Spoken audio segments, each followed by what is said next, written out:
যে ক্যান দিয়ে কিভাবে সেন্টেন্স তৈরি করব। প্রথমটাই আমি যেটা বলছি যে ক্যান দিয়ে কিভাবে সেন্টেন্স তৈরি করব। তোমরা যদি ক্যানের ব্যবহারটা না জানো তাহলে কিন্তু পারবে না। তাহলে অবশ্যই তোমাদের ক্যানের ব্যবহারটা জানতে হবে। আর ক্যান আছে একটা মডাল অক্সিলারি ভার্ব।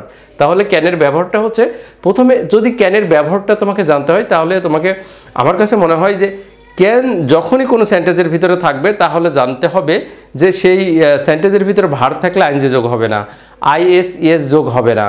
কারণ এই মডাল অক্সিলারি ভার্ব যেখানেই থাকুক না কেন, মডাল অক্সিলারি ভার্ব, তা ভার্বের সাথে কখনো আইএনজি যোগ হবে না, আইএস যোগ হবে না, ভার্বের পাস্ট পার্টিসিপল এগুলো হবে না। এটা মনে রাখতে হবে। যাই হোক বন্ধুরা, আমরা ওই প্রসঙ্গে না যাই, কারণ আমার আগের ভিডিওগুলো তো ক্যানের ব্যবহার ভালো মতো এইগুলো সব বোঝানো আছে। বাট আজকে আমরা শিখব ক্যান দিয়ে কিভাবে সেন্টেন্স তৈরি করব। তাহলে প্রথমে দেখো এখানে কিছু সাবজেক্ট আমি লিখে রেখেছি, এই সাবজেক্টগুলো আমাদের জানতে হবে। কারণ এই সাবজেক্টগুলো যদি আমরা না জানি তাহলে কিন্তু আমরা কি করতে পারবো না, এই সেন্টেন্স তৈরি করতে পারবো না। অবশ্যই first of all you have to know this subject, otherwise you can not make a sentence properly. যাই হোক বন্ধুরা, আমাদের এই সাবজেক্টগুলো আগে মুখস্থ করতে হবে, ঠুটের আগে রাখতে হবে সাবজেক্টগুলো। যেমন I, we, you, he, she, it, name, they. তার মানে কি কয়েক সেকেন্ডের ভিতরে আমরা সাবজেক্টগুলো মুখস্থ করে ফেলতে পারি। এখন পর্যন্ত যারা সাবজেক্টগুলো ঠিকমতো মুখস্থ করতে পারো নাই তাদের আবারও বলি যে এইভাবেই মুখস্থ করো যে I, we, you, I, we, you, he, she, it, name, they. তার মানে কি সাবজেক্টগুলো একদম ঠুটের পরে হয়ে যাবে কয়েক সেকেন্ডে। যাক বন্ধুরা, সাবজেক্টগুলোর অর্থ তো তোমরা অলরেডি জানো। আই মানে আমি, উই মানে আমরা, ইউ মানে তুমি, ইউ মানে তোমরা, হি মানে সে, শি মানে সে, ইট মানে ইহা, নেম মানে নাম, অ্যান্ড দেব মানে তাহারা।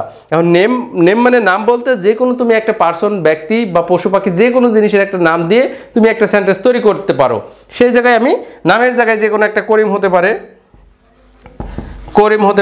যে কোনো একটা কাউ হতে পারে। তারপরে তুমি যে কোনো জিনিস, যে কোনো একটা নাম তুমি এই জায়গায় দিতে পারো নেমের জায়গায়, সেজন্য এটা একটা নেম। তাহলে আমাদের সাবজেক্ট কয়টা হচ্ছে? 1 2 3 4 5 6 7 8 9। এখানে 9টা সাবজেক্ট। এছাড়াও কিন্তু আমাদের একটা আছে সাবজেক্ট, আরও 3-4টা আছে, যেমন দিস, দ্যাট, দোজ, এগুলোও কিন্তু সাবজেক্ট হিসেবে অনেক সময় ব্যবহার করা হয়।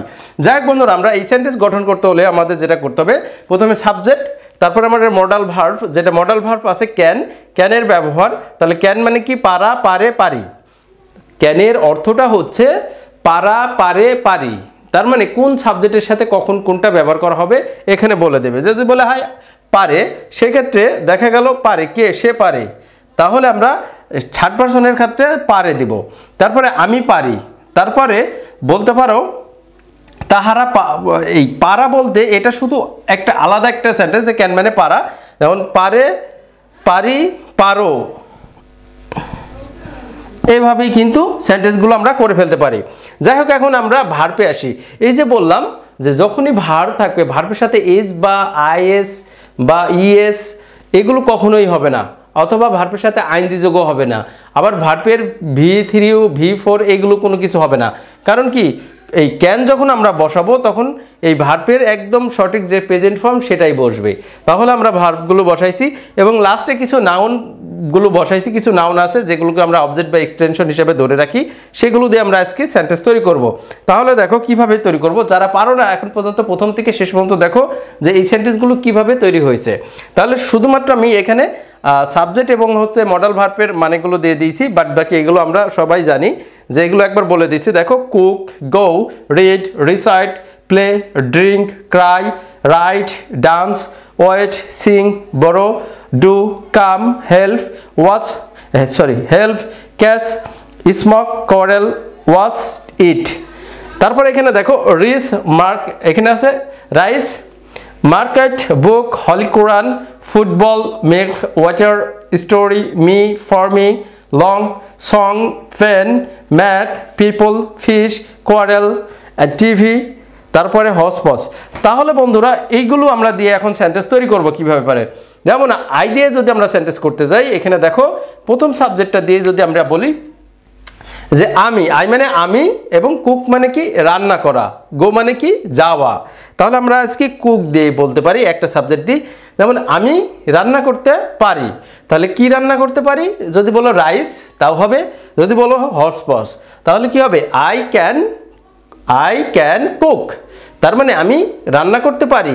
এখন কি পারি, অবজেক্টটা দাও। হসপাসও রান্না করতে পারে, তারপরে রাইস মানে কি ভাত, সেটাও রান্না করতে পারে। তারপর এসে কারি তরকারি এইগুলো রান্না করতে পারে। সো এইখান থেকে আমরা পূরণ করে ফেলতে পারি যে আই মানে আমি, এবং কুক মানে রান্না করা, আর ক্যান মানে পারা। তাহলে এই জায়গায় এই সাবজেক্টগুলোর সাথে এর সাথে অ্যাটাচ করে আমরা সেন্টেন্স অনায়াসে ইজিলি আমরা তৈরি করতে পারি। যেমন আমি রান্না করতে পারি, আই ক্যান কুক, আমি রান্না করতে পারি। এখন কি রান্না করতে পারি, রাইসও দিতে পারি, হর্স পসও দিতে পারি। তাহলে আই ক্যান কুক রাইস। তারপরে বলতে পারো যে আমি কি পারি, আমি মার্কেট যেতে পারি। তাহলে এখানে গো আছে, I can go to market. আবার যদি বলো যে আমি কোথায় আমি পড়তে পারি, আই ক্যান রিড, আমি পড়তে পারি। I can play, I can Cry, I can dance, I can sing, I can do, I can help, I can smoke, I can wash, I can go, I can recite, I can drink, I can write, I can wait, I can borrow, I can come, I can catch, I can quarrel, I can eat. তাহলে বন্ধুরা দেখো একটা subject দিয়ে কিন্তু এতগুলো এই যে ভার্বগুলো আছে এখানে দেখো 1 2 3 4 5 6 7 8 9 10 20টা ভার্ব আছে। তার মানে একটা সাবজেক্ট দিয়ে কিন্তু 20টা সেন্টেন্স অনায়াসে হয়ে যাচ্ছে। দেখো এই একটাই শুধু আই দিয়েই কিন্তু আমরা 20টা সেন্টেন্স করে ফেলতে পারছি। দেখো আই দিয়েই কিন্তু এই ভার্বগুলোর সাথে আমরা শুধু ক্যান বসায় 20টা সেন্টেন্স করে ফেলতে পারছি। যেমন বলছি যে I can cook, I can go, I can read, I can recite, I can play, I can drink, I can cry, I can write, I can dance, I can write, I can sing, I can borrow, I can do, I can come, I can help, I can wash, I can catch, I can smoke, I can quarrel, I can wash, I can eat. তার মানে I can দিয়েই আমরা 20টা তৈরি করলাম। তাহলে এইভাবে তোমরা এই সাবজেক্টগুলো দিয়ে যদি প্রথম থেকে শেষ পর্যন্ত সবগুলোর সাথে লাগাই দিয়ে তোমরা যদি সেন্টেন্স ইজিলি তৈরি করতে পারো, তাহলে আজকের পর থেকে ক্যানের ব্যবহার কোনো সমস্যা হবে না। এটা থেকেই কিন্তু হাজার হাজার বাক্য তোমরা নিজে নিজে তৈরি করতে পারবে। তারপরে এখানে দেখো মি দিয়ে আছে কি জন্য, এটা অবজেক্ট হিসেবে ব্যবহার করতে পারি। যেমন সে আমাকে সাহায্য করতে পারে, যদি বলি যে তুমি আমাকে সাহায্য করতে পারো, তাহলে you can help me, help আছে এর ভিতরে, দেখো ইউ ক্যান হেল্প মি, তুমি আমাকে সাহায্য করতে পারো। আবার বলছে ওয়েট আছে, ওয়েট মানে কি অপেক্ষা করা, সে আমার জন্য অপেক্ষা করতে পারে আমার জন্য। তার মানে কি she can wait for me, she can wait for me, সে আমার জন্য অপেক্ষা করতে পারে। তাহলে এরকম ধরনের প্রত্যেকটা জিনিসের সাথে, যেমন সে ঝগড়া করে, তাহারা ঝগড়া করতে পারে, তাহলে কি বলতে পারি দে ক্যান, ঝগড়া করা ইংরেজি কি দেখো কোয়ারেল, দে ক্যান কোয়ারেল, ঝগড়া করতে পারে কার সাথে, আমার সাথে, ফর মি এখানে উইথ মি হতে পারে। তাহলে দেখো এইভাবে তোমরা সেন্টেন্স ইজিলি তৈরি করতে পারবা। তারপরে দেখো সে কি করতে পারে, কাঁদতে পারে, তারপরে সে খেলতে পারে, তারপরে বলতে পারো সে পানি পান করতে পারে। এরকম অ্যাভেলেবল যে ভার্বগুলো দেওয়া আছে, এই ভার্ব দিয়ে তোমরা ইজিলি তৈরি করবা। কারণ আমি যদি এখন এই ভার্বগুলো দিয়ে যদি সেন্টেন্স তৈরি করি, তাহলে আমাদের 1 ঘন্টা 2 ঘন্টা লেগে যাবে। তার মানে এই সেন্টেন্সগুলো তোমরা ইজিলি নিজে নিজে তৈরি করবা। যে এখানে সাবজেক্টগুলো দেওয়া আছে, সাবজেক্টগুলোর অর্থ দেওয়া আছে। ক্যান মানে পারা। এখন এটাকে আমরা সাবজেক্টের সাথে কোন সাবজেক্টের সাথে কোনটা যাবে, পারে, পারি, পারো। এখন কোনটার সাথে কোনটা যাবে সেটা তোমরা জানোই, যে ফার্স্ট পারসনের সাথে আমি পারি, সেক্ষেত্রে এটা গেল সে পারে, তার মানে কি প্রথমটা গেল, তারপরে তুমি পারো, তাহলে এটা গেল, তাহলে সেকেন্ড পারসনের সাথে পারো। তারপরে এখানে দেখো এই যে অবজেক্ট এবং এক্সটেনশন এগুলো কিন্তু দেয়া আছে যে তোমরা ভার্বের পরে বসাবা। যেমন প্রথমে এখান থেকে দেখা যাচ্ছে কি না জানি না, যেমন এখানে আমি যদি বলি প্রথমে সাবজেক্ট বসাবা প্লাস ক্যান, তারপরে প্লাস একটা ভার্ব বসাবা, তারপরে যদি বাকি অংশ থাকে সেটা বসাবা। তাহলে প্রথমে আমরা সাবজেক্ট বসাবো, তো ক্যান বসাবো, তারপরে ভার্ব বসাবো। ঠিক প্রথমে সাবজেক্ট, মডাল ভার্ব ক্যান, তারপরে ভার্ব, তারপরে অবজেক্ট বা এক্সটেনশন যদি থাকে সেটা বসাই দিব। এইগুলো দিয়ে সেন্টেন্স তৈরি করব। আই হোপ তোমরা ক্যানের ব্যবহার আজকের পরে থেকে মনে হয় না যে ক্যান নিয়ে আর কোনো সমস্যা হবে। কারণ এখানে দেখো ক্যান দিয়ে কিভাবে সেন্টেন্স তৈরি করব। তার মানে আমরা ক্যান দিয়ে এইভাবেই সেন্টেন্স তৈরি করব, যেভাবে এখানে দেখানো হলো।